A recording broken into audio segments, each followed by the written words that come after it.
What is XOR function? XOR ये Excel में और, नॉट, एंड के तरह ही एक लॉजिकल फंक्शन है। आप लोगों ने एक्सेल में और फंक्शन को तो जाना ही होगा। बस उस और फंक्शन के आगे एक्सक्लूसिव लगा दीजिए, वो बन जाता है XOR। आप सोचेंगे कि एक्सक्लूसिव का मतलब क्या है? एक्सक्लूसिव का मतलब इस सिनेरियो में होता है आइदर दिस और दैट, बट नॉट बोथ।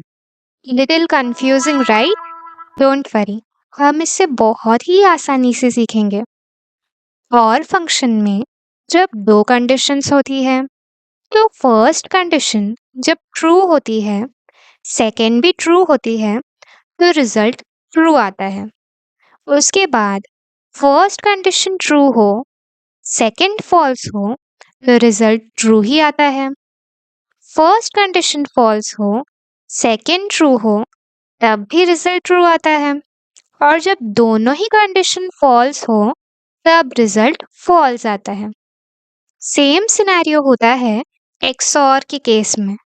यही टेबल होता है, बस फर्क होता है तो सिर्फ यहाँ। इस केस में कंडीशन 1 भी ट्रू है, कंडीशन 2 भी ट्रू है, बट रिजल्ट फॉल्स आता है। XOR में अगर हमें रिजल्ट ट्रू चाहिए, तो या तो कंडीशन 1 में ट्रू होना चाहिए या तो कंडीशन 2 में ट्रू होना चाहिए। दोनों जगह ट्रू होने से रिजल्ट फॉल्स आ जाता है। इसी को हम कहते हैं आइदर दिस और दैट, बट नॉट बोथ।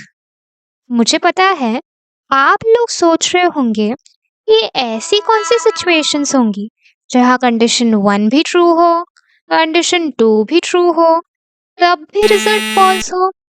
इसे हम एक एग्जाम्पल की मदद से समझते हैं और का केस देखते हैं। मान लीजिए कि आप एक ट्यूशन में हैं और आपकी एक प्रैक्टिस टेस्ट है, तो या तो आप सेट 1 ले सकते हो या सेट 2 ले सकते हो, या तो दोनों भी ले सकते हो, क्योंकि इवेंचुअली ये तो प्रैक्टिस टेस्ट ही है।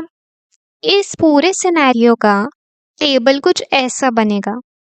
चिन्मय नाम के स्टूडेंट ने सेट 1 लिया, सेट 2 नहीं, तो रिजल्ट ट्रू आएगा, क्योंकि उसने एक टेस्ट देकर ही टीचर की एक्सपेक्टेशंस को फुलफिल कर दिया।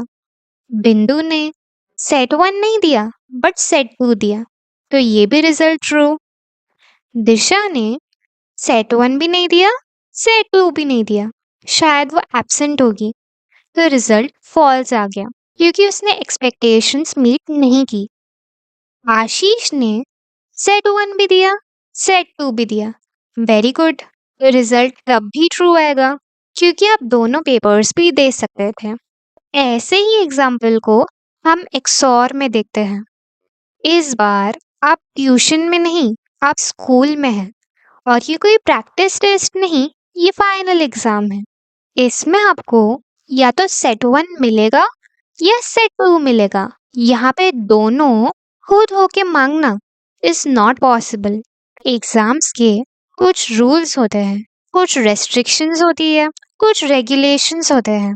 एक ही टीचर एक स्टूडेंट का एक ही सब्जेक्ट में दो दो बार पेपर चेक नहीं करता। ना ही फाइनल एग्जाम में कोई स्टूडेंट 2 बार पेपर लिखना चाहेगा। तो इस केस में हमारा टेबल कुछ ऐसा बनेगा। चिन्मय को सेट 1 मिला, सेट 2 नहीं, रिजल्ट ट्रू है, क्योंकि उसने एग्जाम तो दी ही। बिंदु को सेट 1 नहीं मिला, सेट 2 मिला, रिजल्ट ट्रू। दिशा ना ही सेट 1 ना ही सेट 2, शायद वो फाइनल एग्जाम में भी एब्सेंट हुई होगी, रिजल्ट फॉल्स। अब अगर आशीष फाइनल एग्जाम में सेट 1 भी लेना चाहे, सेट 2 भी लेना चाहे, तो ये तो पॉसिबल नहीं है ना। इसके लिए रिजल्ट फॉल्स आ जाता है। अभी तो आपके लॉजिक्स क्लियर ही हो गए होंगे कि कैसे दोनों कंडीशंस ट्रू होने के बावजूद रिजल्ट फॉल्स आ जाता है। अभी तक आपको XOR का एक अच्छा सा ओवरव्यू तो मिल ही गया होगा। अब हम XOR को एक कॉरपोरेट एग्जाम्पल के माध्यम से समझते हैं। तो चलिए, कॉरपोरेट्स में HR ये एक एम्प्लॉय को या तो मॉर्निंग शिफ्ट दे सकते हैं या नाइट शिफ्ट। एक ही एम्प्लॉय को दोनों शिफ्ट देना ये पॉसिबल नहीं है। इसी चीज का एनालिसिस करने के लिए अभी हम एक्सेल में जाके XOR फंक्शन को प्रैक्टिकली देखेंगे। इसमें एम्प्लॉयज के नाम, मॉर्निंग शिफ्ट का कॉलम, नाइट शिफ्ट का कॉलम, XOR के लिए कॉलम और रिमार्क सेक्शन दिया हुआ है। अब XOR की मदद से हम ये जानेंगे कि किस एम्प्लॉय को शिफ्ट्स असाइन हुई है और किन एम्प्लॉयज की शिफ्ट असाइन करना बाकी है या कोई एरर वगैरह है। तो हम अपना लॉजिक लिखते हैं, is equal to XOR parenthesis open C6 is equal to yes, comma D6 is equal to yes। Parenthesis बंद कर देंगे। देखिए कितने एक्यूरेटली XOR ने बताया कि आरव को शिफ्ट असाइन नहीं हुई है, यानी XOR ने फॉल्स रिटर्न किया क्योंकि दोनों ही कंडीशंस फॉल्स हो गई। अमन को शिफ्ट असाइन हो गई है, रिजल्ट ट्रू आया। अदिति के लिए भी ट्रू और अनन्या को मॉर्निंग और नाइट शिफ्ट दोनों शायद एरर की वजह से असाइन हो गई थी। तो इस केस में कंडीशन 1 भी ट्रू हो जाती है और कंडीशन 2 भी ट्रू हो जाती है। तो उसके लिए प्रॉपरली रिजल्ट फॉल्स आया है। तो इसी तरह के लॉजिक पे यूज होता है XOR। बट आप एक चीज देख रहे होंगे कि अगर कोई नॉर्मल इंसान जिसे एक्सेल ज्यादा पता न हो तो वो इस फॉल्स ट्रू को देखकर कंफ्यूज हो जाएगा। XOR को हम थोड़ा रीडेबल बनाने के लिए इफ के अंदर लिखते हैं। हम पहले XOR में जाकर ये वाला फॉर्मूला कॉपी कर देंगे, Ctrl+C एस्केप। उसके बाद लिखेंगे is equal to if parenthesis open XOR का फॉर्मूला पेस्ट कर देंगे। बस इसमें से हम इज इक्वल टू की साइन निकाल देंगे। उसके बाद कॉमा करेंगे, वैल्यू इफ ट्रू। तो अगर ट्रू रिटर्न हो तो हम लिखेंगे असाइंड, नहीं तो फॉल्स है तो हम लिखेंगे check. Parenthesis complete, enter. Drag कर दिया। इसे चाहे तो अब हम हाइड भी कर सकते हैं। तो हमारा डेटा है रेडी। इसमें आप देख सकते हैं कि आरव के लिए चेक लिखा है, अनन्या के लिए चेक लिखा है और बाकी सब शिफ्ट्स असाइन हो चुकी है। तो चलिए अब आगे बढ़ते हैं। अभी तक तो आप और XOR का डिफरेंस जान ही चुके होंगे। और का रिजल्ट तब ट्रू आता है जब एटलीस्ट वन कंडीशन ट्रू हो। XOR का रिजल्ट तब ट्रू आता है जब एग्जैक्टली वन कंडीशन ट्रू हो। अगर 2 से ज्यादा कंडीशंस हो तो और में तो सेम ही लॉजिक होता है। एक भी कंडीशन ट्रू हुई तो और रिजल्ट में ट्रू दे देगा। XOR के केस में थिंग्स थोड़ी सी चेंज हो जाती है। ट्रू ऑड टाइम्स रहा तो रिजल्ट ट्रू आता है। ट्रू अगर इवन टाइम्स रहा तो रिजल्ट फॉल्स आता है। डोंट वरी, डीप में जाके समझते हैं। XOR जब 2 कंडीशंस पे वर्क करता है तो वह एक्सक्लूसिविटी पे ध्यान देता है, यानी आइदर दिस और दैट, नॉट बोथ। XOR जब मोर देन 2 कंडीशंस पे वर्क करता है तो वो पैरिटी चेकर का काम करता है, यानी ऑड इवन चेक करता है। इसे भी हम एक एग्जाम्पल के मदद से समझते हैं।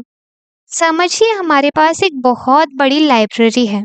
उसमें स्टूडेंट स्कैन करते हैं और तभी उनकी आईडी से गेट ओपन होता है। इससे ही हम स्टूडेंट्स का in time out time track करते हैं। और लाइब्रेरी को लॉक लगाने से पहले ये डेटा जनरेट होता है कि कोई स्टूडेंट अभी भी लाइब्रेरी में मौजूद तो नहीं है। आप सोचेंगे ये डेटा कैसे पता चलेगा? तो ये उन स्कैन से पता चलता है। अगर आपने एक बार स्कैन किया, मतलब आप अंदर आए थे। 2 बार स्कैन किया, मतलब आप आके फिर वापस चले गए। 3 बार स्कैन किया, मतलब शायद आप मॉर्निंग में आए हो और अभी इवनिंग में फिर से पढ़ने आए होंगे, एंड सो ऑन। तो आप लॉजिक समझ रहे हैं? जितने भी odd number of time scan है, मतलब स्टूडेंट अंदर है। Even number of time scan है, मतलब स्टूडेंट बाहर है। तो इसी लॉजिक को याद रखते हुए हम एक्सेल में जाकर अब मल्टीपल कंडीशंस में एक्सऑर का यूज करेंगे। तो ये हमारे पास डेटा है कि लाइब्रेरी में कौन कौन से स्टूडेंट्स आए और उन्होंने कितनी बार स्कैन किया। इसी डेटा के मदद से हम एक्सऑर फंक्शन का यूज करके फाइंड आउट करेंगे कि कौन कौन इन है और कौन आउट है। Is equal to if bracket open, और अब लिखेंगे XOR ब्रैकेट ओपन, उसके बाद C3 is equal to yes, comma D3 is equal to yes, comma E3 is equal to yes, comma F3 is equal to yes, comma G3 is equal to yes. Bracket complete. अगर ये चीज true हुई तो हम लिखेंगे इन, अगर false रही तो हम लिखेंगे आउट। ब्रैकेट कंप्लीट, एंटर, और इसे कर देंगे ड्रैग। एक्सऑर की मदद से हमें कितने क्लियरली पता चल रहा है कि कौन आउट है, कौन इन है। हम फिल्टर लगाकर भी चेक कर सकते हैं, कंट्रोल शिफ्ट एल, और देखते हैं कौन कौन इन है। जिनके भी स्कैन्स ये ऑड नंबर ऑफ टाइम्स हैं, वही इन शो हो रहे हैं। आउट भी चेक कर लेते हैं। जो भी इवन नंबर ऑफ टाइम्स के स्कैन है, उसमें रिजल्ट आउट है। तो इसी तरह से हम XOR फंक्शन का यूज कर सकते हैं। आई होप अभी आपको XOR फंक्शन ये बहुत अच्छे से आ चुका होगा। Thank you for watching. Stay tuned.